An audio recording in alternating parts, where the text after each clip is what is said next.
And she is amazing. She prepared to be astounded when she comes out here. She is the 2023 Survivor of the Year. She is a 6-time bestseller, and she's my BFF. Y'all please welcome to stage Marissa Cohen. I can't believe you actually said it. I wrote it. I didn't think he was going to say it. Thanks, Del. I know. No. Hi, everyone. My name is Marissa. Thank you so much for having me today. I'm so excited to be here.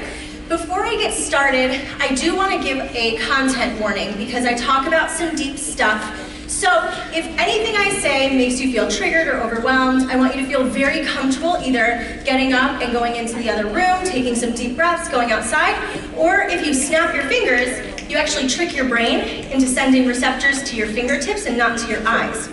I use it a lot when I watch sad movies because I don't like to cry. So if you do feel like you're going to get overwhelmed, snap your fingers. You can do it under your chair, whatever you need.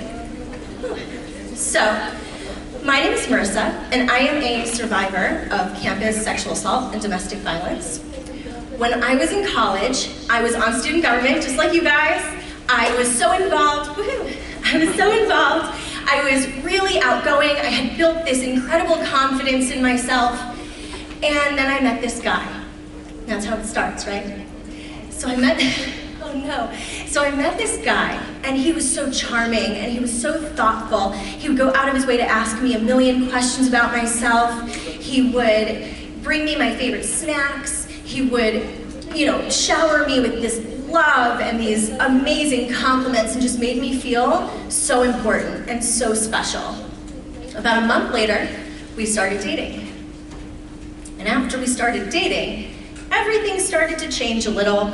He stopped being so complimentary, he stopped being so thoughtful, and his kindness and his gestures and his love turned into a lot of sniping and jabbing and calling me names and downplaying and demeaning me in front of other people and by ourselves, behind closed doors.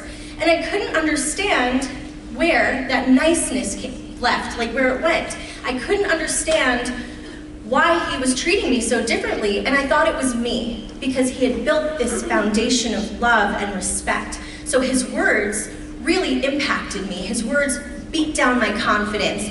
They discouraged me from being so outgoing and so involved in school. And it really hurt. I ended up feeling kind of like an empty shell, when you walk around, you're just floating. So then on January 15th, 2010, I know I just aged myself, he sexually assaulted me. Now, this isn't something that we ever talked about in 2010. Anyone who had experienced this stuff kept it very quiet, kept it very private, because it was our fault. There was something that we did to deserve that. I didn't even realize you could be assaulted by a boyfriend, by a partner. So I kept it quiet for a really long time. But in old cartoons, when they shoot a cannonball through a character and there's just like a big empty hole in their stomach, that's how I felt all the time. And I engaged in all these risky behaviors and allowed these toxic, horrible people into my life because I didn't know that what he did was wrong. I didn't know that I was being victimized, I was being abused, I was being assaulted. And so I just carried that with me, and I beat myself up, and I made myself feel bad, and I allowed horrible people into my life until I started talking about it. Once I started talking about it to other people, to friends that I'd known for years, I realized how common it was. Best friends I had had for 16 years had also experienced this stuff and never talked about it. And the more we shared, the more other people shared back, and we realized how big a problem this was, especially in college. And so now it's my mission to go around, talk to students, teach you the red flags that I missed, teach you the things that we're never taught: bystander intervention and situational awareness, toxic relationships, toxic friendships, things that don't get talked about that are really important and need to be said. That's what I do. So before I'm done, I want to know who here knows what a red flag is. Raise your hand. Who wants to give me an example of a red flag? Toxic what? Toxic relationships, those are definitely a red flag. Give me a specific example. Go ahead. Manipulating. What is manipulating? What does that look like? It's messing with your mind. It's flipping the script on you to make anything that they do your fault, right? If you love me, what happens at the end of that sentence? You'll do something. Doesn't matter, because it's manipulative. They're leveraging your emotion for their gain, right? If you love me, you'll never leave me. Does that make you feel safe? Not really. It makes you feel uncomfortable, and it makes you feel guilty for wanting to leave. So things like that, manipulation, gaslighting, right? Jealousy. Jealousy is a big problem. Why is jealousy so toxic? Someone tell me. Go ahead. Well, jealousy makes other people feel like they're being held back and being pushed around and bullied. It is controlling. Absolutely, you're absolutely right.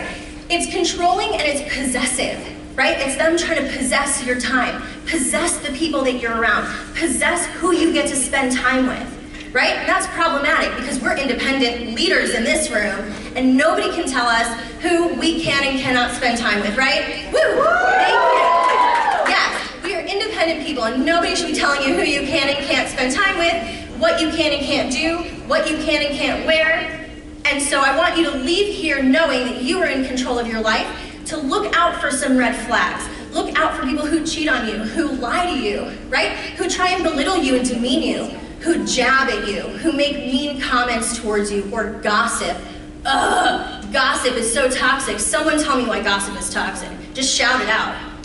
You're talking about other people's business. Say it again. You're talking about other people's business for no reason. They're talking about other people's business. They're telling stories, making up stories. But if they're talking about other people to you, are they talking about you too? Yep.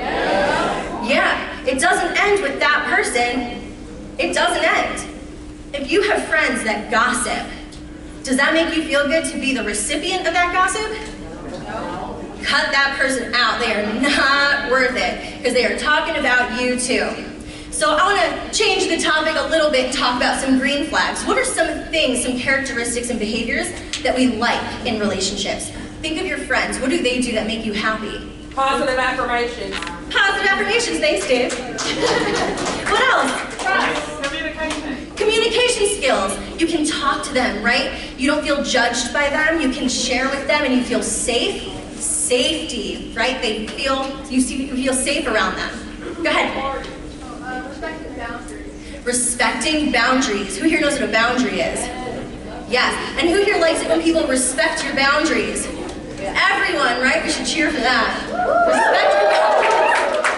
And that goes along with support, right? It's respect, it's support, it's trust. People that are honest with you, who you can talk to, right? And you trust them. You trust them to keep your secrets. Awesome. Give me one more, and then I'll let you go. Someone who's loyal, right? Who doesn't betray you, who doesn't turn around and talk bad about you, who's your friend through it all, right? And who's not jealous of you. Exactly. So thank you guys so much. I'm Marissa. I'm at booth 44, and I have stickers. So if you want a sticker, what booth are you coming to? 44! Awesome. I'll see you guys at booth 44.